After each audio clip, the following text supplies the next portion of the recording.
Salut les amis, salut les footeurs, ravi de vous retrouver pour ce nouveau numéro d'une semaine en ballon, hashtag USB Foot en partenariat avec nos amis de la Ligue de foot régionale des Pays de la Loire. Comme chaque semaine, focus sur un club de la région et cette semaine ce sera du côté du FC Nantes de la Jonelière avec un garçon qui a crevé l'écran, un garçon qui s'est imposé en tant que titulaire dans cette équipe des Canaries. J'ai le plaisir d'avoir en direct de la Jonelière Randal Colomuani. Salut Randal. Salut. Merci d'abord d'avoir accepté l'invitation du USB Foot. On est ravis de t'avoir. On aurait préféré évidemment t'avoir à côté de nous. Mais bon, c'est déjà bien. Tu es du côté de la Jonelière. Tu as sacrifié à la sieste, c'est ça? C'est bien ce que j'ai compris? Ouais, c'est ça. J'ai sacrifié un petit bout de temps quand même. Mais ça va. Bon. Tu la feras plus tard. Bon, très bien. En forme? Prêt à répondre à toutes nos questions? Ouais, l'intégralité. L'intégralité des questions. C'est bon, il va tout donner comme sur le terrain. C'est ça qui est bien avec Randal. Allez, on va commencer par ton CV. Alors, c'est vrai que pour l'instant, avec l'âge que tu as, le CV, il n'est pas non plus énorme. Et heureusement, parce que sur ton passage, même si on en reparlera, tu as été formé du côté de la région parisienne. Tu es arrivé en 2015 au FC Nantes. Et puis, avec une saison, on va dire une saison un peu tronquée, mais une saison du côté de Boulogne en prêt en national. On parle rapidement, Randal, justement, de cette formation du côté de la région parisienne. Plusieurs clubs. On va rappeler que tu es né à Bondy, on l'a vu sur ce CV, comme un certain Kylian Mbappé. Voilà. Pourtant, tu n'as pas joué à Bondy? Non, je suis juste né à Bondy et j'ai grandi à Villepinte en fait. D'accord. Et donc, ça a été ton premier club? Ouais, Villepinte. FC Villepinte, ça a été mon premier club. Après, je suis allé à Tremblay 1 an et je suis allé à Torcy. C'est où que tu as démarré vraiment? C'est à Villepinte où tu as fait plusieurs années en école de foot ou tu as démarré à quel âge? J'ai démarré à 6 ans, ouais, c'est vraiment à Villepinte que j'ai commencé. 4 ans, 5 ans, et puis après J'ai fait 4 ans. 4 ans. 4 ans, ouais. 4 ans, Ouais. Villepinte. Et tu as fait un dernier club de la région parisienne avant de partir à Nantes? Ouais, c'était l'US Torcy. L'US Torcy. Bon, allez, qu'est-ce qu'on apprend? On apprend à rigoler avec les potes, on apprend les premières bases du foot. Bah, c'est un peu comme un centre, on va dire, dans la région parisienne. Il y a beaucoup de joueurs qui ont été formés là-bas. Et franchement, ouais, c'est pas mal là-bas. C'est un très bon club. Très bon club. Et on le disait, justement, on est à Bondy, comme cet homme. Donc, on va voir, effectivement, il y a des points communs au niveau géographique déjà, puisque évidemment, le lieu de naissance de Kylian Mbappé est le même que celui de Randal Colomuani. Vous avez une très petite différence d'âge? Ouais, c'est des jours, je crois. Ouais, ça se compte en jours, c'est 15 jours. C'est 15 jours. Ouais, Et pourtant, ça. vous n'avez jamais joué ensemble dans les équipes de jeunes de la région parisienne. Lui, il était vraiment à Bondy. Ouais. Lui était à Bondy, Non, 15 jours d'écart, on l'a dit, et des similitudes. Évidemment, des similitudes dans le jeu, mais on en reparlera un petit peu après, même si, voilà, on va respecter les échelles. Kylian Mbappé, il est en équipe de France. Randal, il est en équipe de France Espoir pour le moment. Et puis, il a déjà atteint 100 buts, on le sait, Kylian Mbappé. Donc, voilà, il faut respecter un petit peu les échelles. Et surtout, on va regarder eh bien, que Randal est arrivé, donc, on l'a dit, en 2015 du côté de la Jonelière. Alors, pourquoi déjà ce choix du FC Nantes? Il y avait plusieurs possibilités. Tu connaissais du monde? Non, du tout. C'était un club qui m'a ouvert les portes parce que j'avais pas beaucoup de possibilités de signer dans un club professionnel. Et franchement, quand je suis venu ici à l'essai, je me sentais vraiment à l'aise et j'ai préféré signer ici directement. Alors on est d'accord, hein, tu as quasiment 16-17 ans déjà. C'est-à-dire que tu es déjà quand même formé. Hein. Ouais, c'est ça. Et Je suis alors, arrivé un peu tard à la Genève. arrivé tard à la Jonnière, tout dépend, oui, effectivement, comment on se passe. C'est quoi les premiers mois? Comment ça se passe pour toi qui avais toujours vécu en région parisienne? Bah, quand je suis arrivé, je suis rentré dans le centre. J'ai fait 6 mois au centre. C'était un peu plus de l'adaptation. C'est-à-dire, j'avais jamais fait des entraînements doublés tout le temps par jour, aller à l'école et tout. Donc, non, c'était un peu nouveau pour moi. Je m'adaptais seulement, c'est tout. Ça t'a pris combien de temps? Je pense après juste 6 mois. Hmm. Ouais, quelques mois, et puis après, c'était parti. Tu t'es tout de suite senti assez bien dans ce cocon de la Jonelière ou pas? Ouais, ouais, franchement, oui, je me suis vraiment senti à l'aise. Après, j'ai connu quelques copains, donc ça allait vite, on va dire. En 2015, les dirigeants, les éducateurs, les entraîneurs, ils te font jouer à quel poste à ce moment-là quand tu débutes dans le centre de formation? Tu débutes en moins de 19? Ouais, devant, toujours le même poste devant. Après, c'était en CFA, j'ai joué un peu sur le couloir, ailier, et j'alternais sur le couloir devant. Alors on voit C'était le d'ailleurs, coach hein. qui décidait, quoi. Voilà, le coach décidait de te mettre soit dans l'axe, soit à droite, en fonction aussi. Là, on voit, c'était à Marcel Sopin sur l'un Ouais, de tes buts que tu as marqué. Ça devait être contre le Paris Saint-Germain d'ailleurs. Je crois bien sûr. c'est ça. la réserve du PSG. Et puis on va en voir quelques-uns d'ailleurs à l'image de ces buts avec différents maillots. C'est encore avec la réserve aussi. On voit, je crois qu'on reconnaît Imran Moussa. C'est il y a quelques années quand même, ça date un petit peu ça. Ouais, C'était des 3 ans, je bons pense. moments. Ouais, c'était des moments agréables. Je les ai aimés de les passer. En fait, c'était avec des amis. D'ailleurs, on joue encore ensemble, donc ça me fait plaisir. Donc, j'espère continuer plus longtemps avec eux.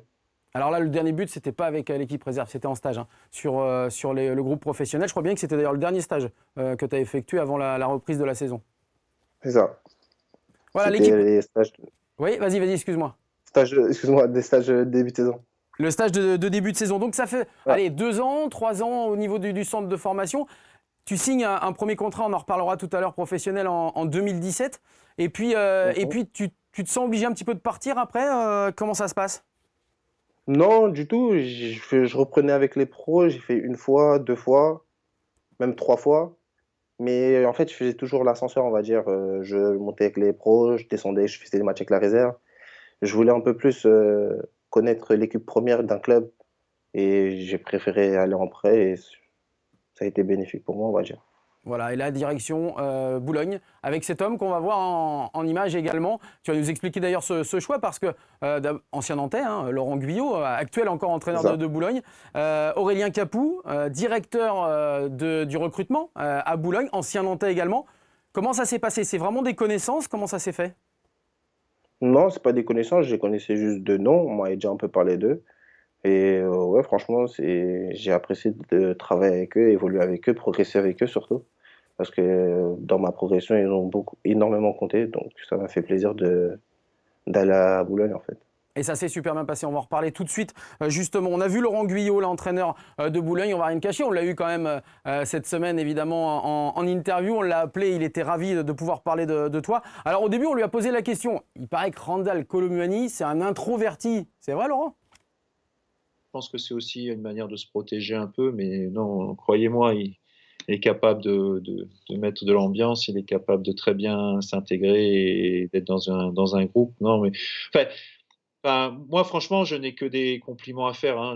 Ça a été un régal. J'aurais aimé que ça continue encore 2 mois de plus, hein, parce que notamment grâce à lui, pas que, mais grâce à lui, on n'était pas loin de monter en Ligue 2. Hein, et c'est quand ces joueurs-là sont plus là non plus qu'on s'aperçoit encore plus de ce qu'ils apportaient. Il fait partie de ces gens qui ont des notions de valeur, je pense, grâce à son environnement familial aussi.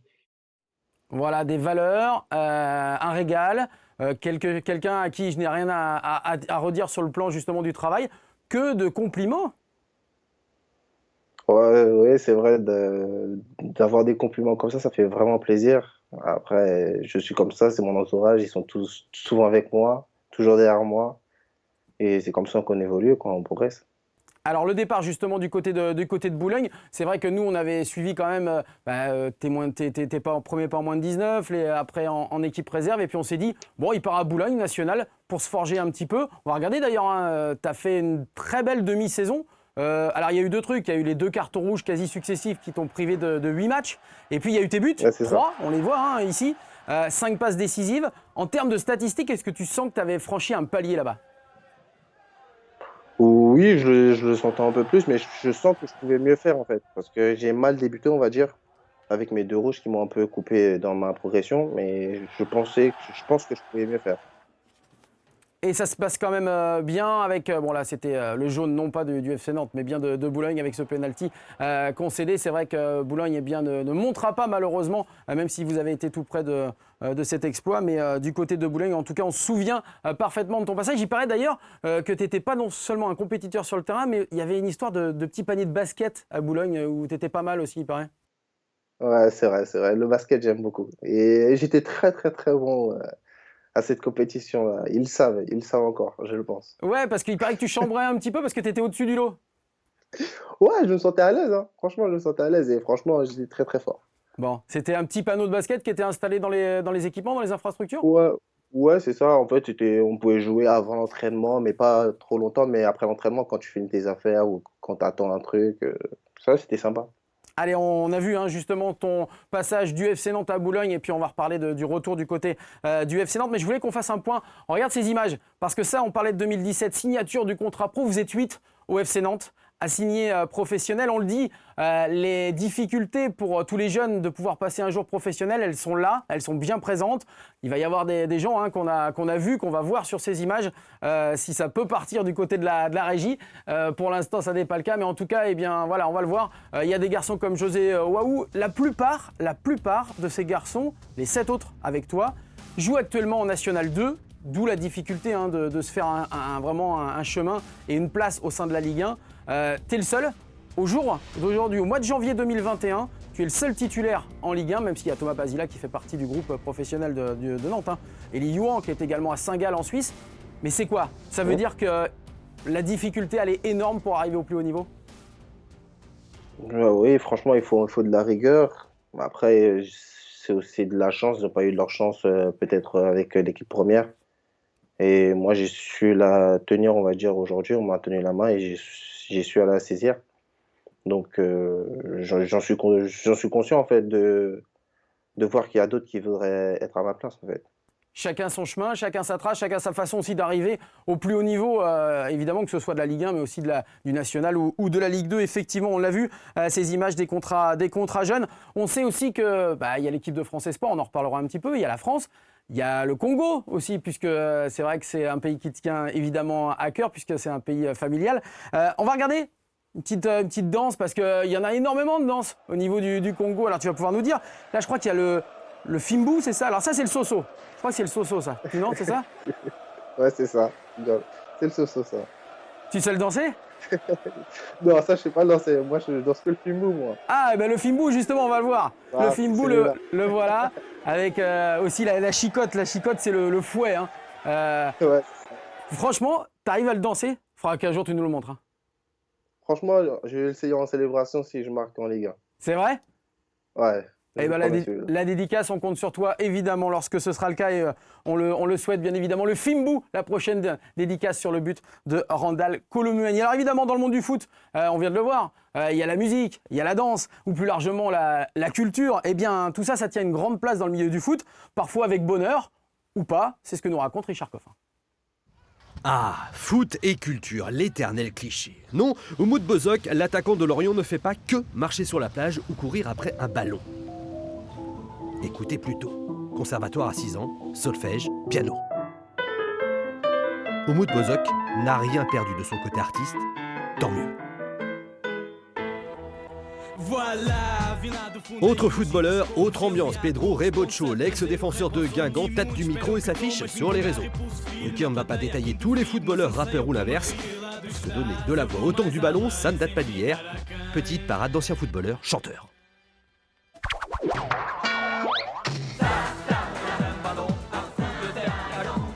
Allez, suite de notre hit parade.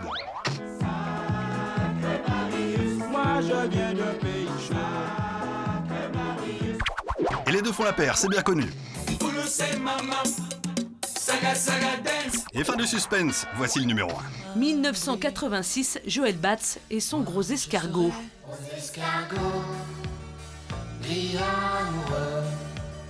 Cherche limace, Et sur la scène, on en a vu d'autres. Encore. J'ai cueilli ces fleurs en venant ici. Les prix en sont remplis. Oui, c'est bien lui, Raymond Domenech, l'actuel entraîneur du FC Nantes. Sur les planches ou encore dans ce film aux côtés de Fanny Cotenson en 1993. Il faut vraiment qu'on soit ensemble ces 3 jours. L'amour des mots, sans aucun doute. Raymond Domenech, ton coach, joueur au théâtre et au cinéma, tu le savais? Ça, je ne savais pas du tout. Vous venez me l'apprendre, ça. Bon, il a des belles tirades dans le vestiaire. J'imagine qu'il sait bien parler. Oui, il s'exprime très très bien, ça se voit. Ben voilà, tu auras les premières images, tu pourras le chambrer un petit peu lorsque tu le verras. Je ne sais pas si tu vas oser, mais en tout cas, tu pourras dire que tu as vu des images de lui au théâtre. Allez, on est parti. On va parler évidemment du FC Nantes et du début de saison. Le début de saison avec tout de suite le classement de cette Ligue 1. C'est certainement pas la plus belle image qu'on peut avoir du FC Nantes, puisque vous allez le voir, les Nantais sont 17e avec 17 points. Il n'y a rien de désastreux encore, mais bon, la zone rouge est quand même tout près. Un mot sur le début de saison, Randal. Compliqué, changement de coach, comment ça s'est passé? C'est vrai que ça a été compliqué collectivement. avec le changement de coach, de tactique, c'est vrai qu'on a mal débuté ce début de championnat. Et là, on essaie de se rattraper tout doucement en 2021. Et je pense qu'on va le faire et on pourra le faire. Alors justement, qu'est-ce que l'arrivée de Raymond Domenech a changé pour vous dans l'état d'esprit, dans la tête, sur le terrain? Qu'est-ce qui a été nouveau pour vous?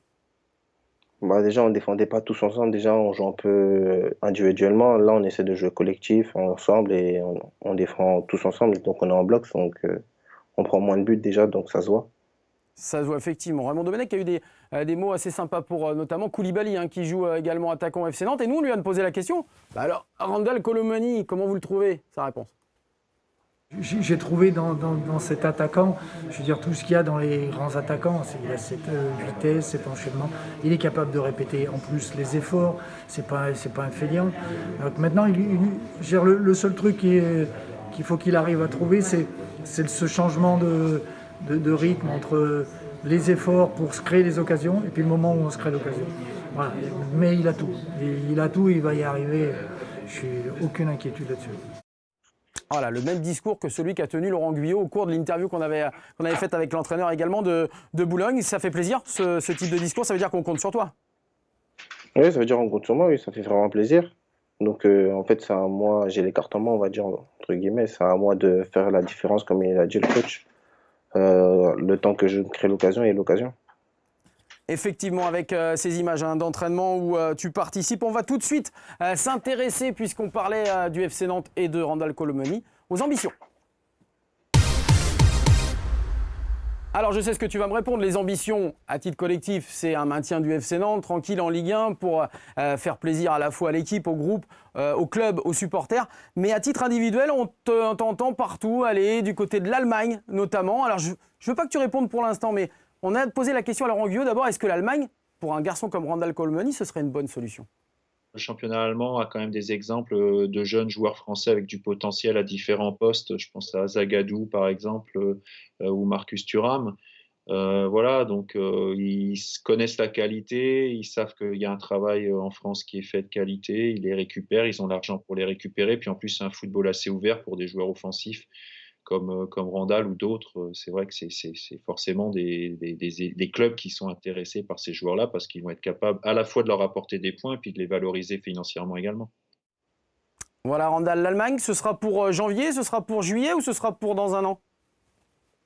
Je ne sais pas, je ne pourrais pas vous dire, mais pour l'instant, c'est en cours de négociation avec le club pour ma prolongation, mais pour l'instant, il n'y a rien de... Donc toi, l'idée, ça serait plutôt de prolonger plutôt au FC Nantes plutôt que de t'en aller maintenant? Non, pour moi, c'est en cours. J'aimerais bien. C'est le club avec qui m'ont donné ma chance, qui m'ont tout donné. Donc, je me sens redevable, en fait. Quand on disait, et Laurent Guyot le premier le disait, on sentait qu'il y avait quelqu'un de patient et de redevable. C'est ce que tu es en train de nous dire? Oui, c'est ça, exactement. Et bien donc on espère évidemment pour les Nantais, pour tous les supporters, que tu resteras du côté du FC Nantes. On est en retard, on va parler des Bleus avec justement Laurent Guyot rapidement. Laurent Guyot et Randal Colomani. Oui, clairement. Quand, je ne sais pas. Mais oui, clairement. Alors maintenant, on en est loin. Je pense qu'il y a des étapes à franchir. Mais à partir du moment où ces étapes sont franchies avec patience, avec sérénité, avec du travail, je pense qu'à un moment ou un autre, il va gagner en efficacité, en statistique. Donc forcément, il attirera l'attention des gens qui s'occupent de l'équipe de France, qui en plus sont très ouverts à la jeune génération. Donc il n'y a pas de raison qu'un joueur de ce profil-là n'ait pas sa chance un jour ou l'autre. Quand, je ne sais pas. Eh bien, on va terminer là-dessus, justement. Quand est-ce que tu sais si un jour ou l'autre, tu pourras venir rejoindre un certain Kylian Mbappé, par exemple? Comme le coach l'a dit, quand, je ne sais pas. En tout cas, j'imagine que c'est dans un coin de ta tête. Oui, c'est vrai que j'y pense. C'est un rêve. Donc, j'y pense, mais à quand, je ne sais pas.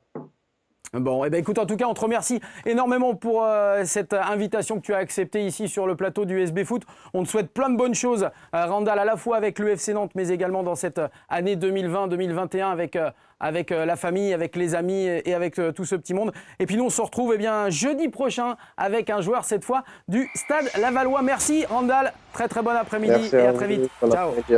Ciao.